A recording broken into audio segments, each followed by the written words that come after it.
오늘 우리에게 주시는 하나님의 말씀 에스겔 23장 1절로 21절까지의 말씀입니다. 여호와의 말씀이 내게 임해 말씀하셨다. 사람아, 두 여자가 있었는데 그들은 한 어머니의 딸들이다. 그들이 이집트에서 음란한 짓을 했고 어린 시절에 창녀가 됐다. 그곳에서 그들의 가슴이 짓눌렸고 그곳에서 그 처녀의 젖가슴이 만져졌다. 그들의 이름은 언니는 오홀라고 동생은 오홀리바다. 그들은 나와의 사이에서 아들들과 딸들을 낳았다. 그들의 이름을 말하자면 오홀라는 사마리아고 오홀리바는 예루살렘이다. 오홀라는 그녀가 아직 내게 속했을 때 음란한 짓을 했다. 그녀는 이웃인 아시리아 사람을 갈망했다.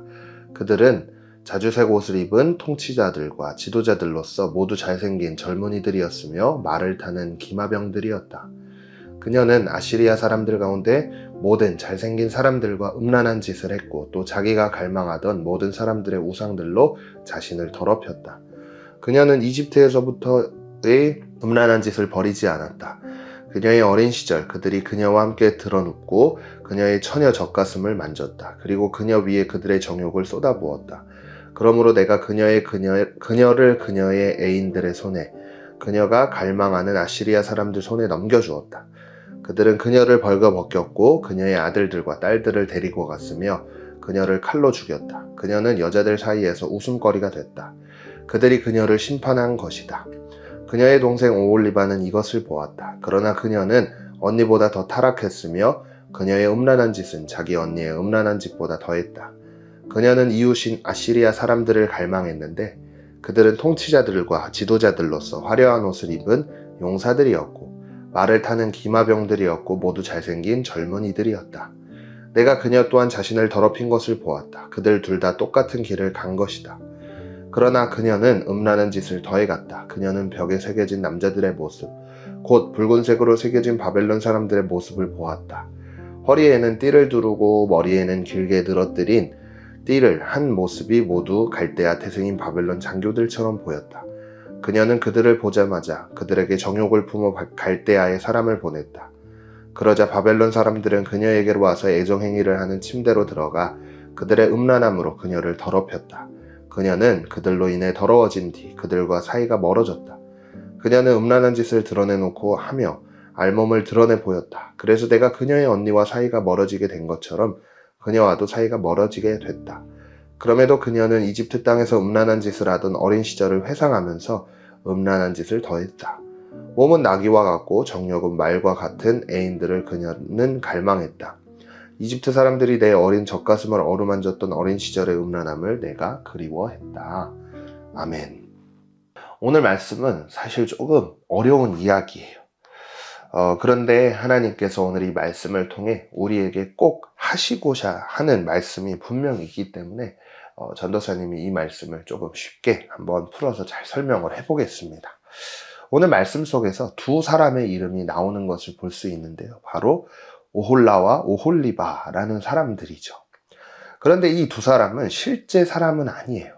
하나님께서 백성들의 잘못을 설명하기 위해 예로 들어주신 이름들이에요. 그래서 오홀라라는 이름은 북이스라엘, 사마리아를 의미한다고 이제 말씀을 통해 봤었죠.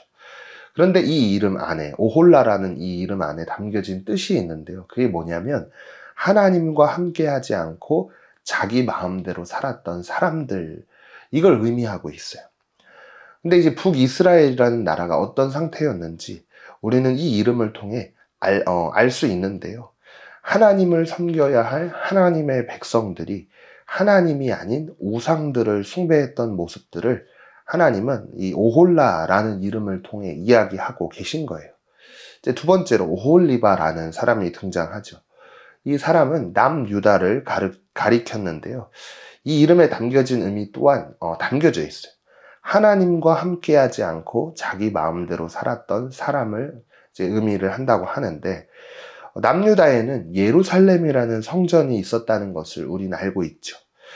그런데 이제 성전은 하나님께서 계셔야 하는 거룩한 곳이었는데 그것마저 백성들은 우상으로 채우기 시작했죠.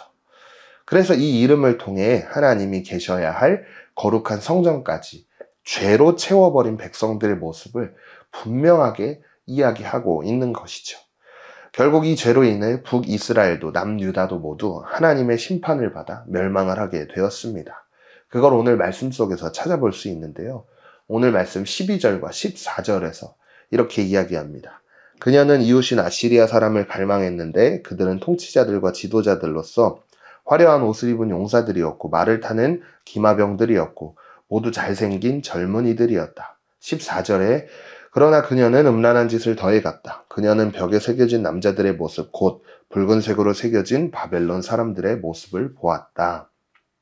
북이스라엘은 아시리아라고 하는 이 나라로부터 멸망을 당하게 되었고 이제 남유다는 바벨론으로부터 이제 멸망을 당하게 되었다는 것을 이제 우리는 알고 있습니다.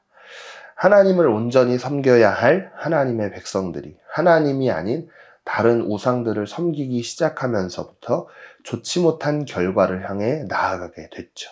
그리고 정말 심각한 결과를 맞이하게 된 것을 오늘 말씀을 통해 우리는 보게 됩니다. 그래서 오늘 이 말씀을 우리가 함께 묵상하면서 우리의 마음도 좀 돌아볼 필요가 있을 것 같아요.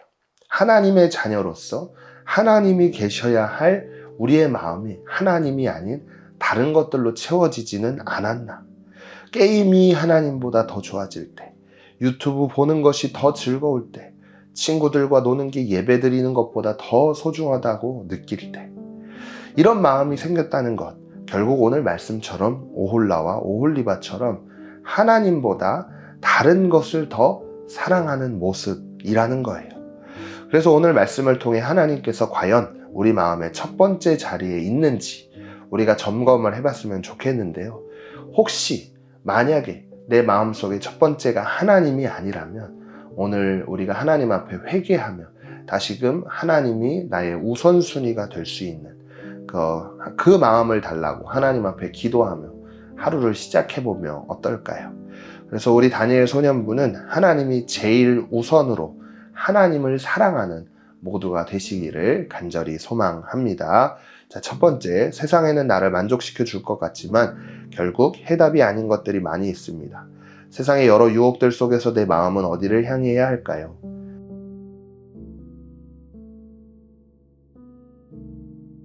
두 번째, 거룩한 주님의 신부로 세상을 살아가는 나에게 가장 유혹이 되는 것은 무엇인가요? 그 유혹을 어떻게 이겨낼까요?